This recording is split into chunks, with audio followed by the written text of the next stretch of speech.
மாயவர் அம்பு விட்ட இடமாமாங்க வீரப்பூர்ல. வாங்க மேல போய் பார்க்கலாம். இதான் மாயவர் அம்பு விட்ட இடமாமா. அங்கிருந்து மேல ஏறி வர முடியல, கொஞ்சம் கெசல் வாங்குது. பாருங்க, சாமி கும்பிட்டுருக்குற சரி மாயவரன்னு போட்டு இருக்கு பாருங்க. பனே எம்பெருமான் மாயவரே, எல்லாம் நல்வழி கேட்டு நல்லதே நடக்கணுமாப்பா. தங்கால் படுகளமா அண்ணன் மாண்டு போயிட்டாருன்னு சொல்லி தீர்த்தத்துக்காக மேல வந்த இடம் தான் இது. பாருங்க, அண்ணனுக்கு தங்கச்சிக்கு கீழே கால் முற்றக்கே நிலத்துக்கு விட மாட்டாங்க. அந்த அளவுக்கு வெறுங்காலில் இந்த முள்ளுக்காட்டுக்குள்ள எவ்வளவு கஷ்டப்பட்டு அந்த தங்கால் இடம் தீர்த்தத்துக்காக வந்திருக்குன்னு பாருங்க. சுத்தி எவ்வளவு வெங்கச்சாங்கல் இருக்குன்னு பாருங்க. அண்ணனை மாண்டு போனதுக்காக இங்க தீர்த்த கொண்டு வரக்காக உள்ள வந்திருக்கிறாங்க.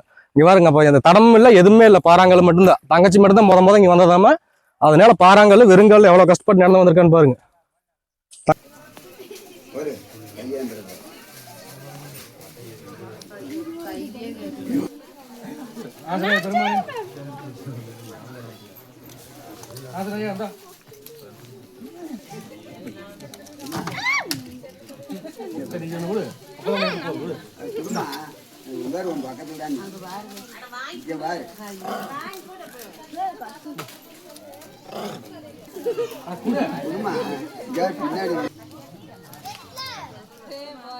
அந்த நேரம் எனக்கு ஒண்ணு கொடு, நாங்க பக்கம் போயிட மாட்டோமா.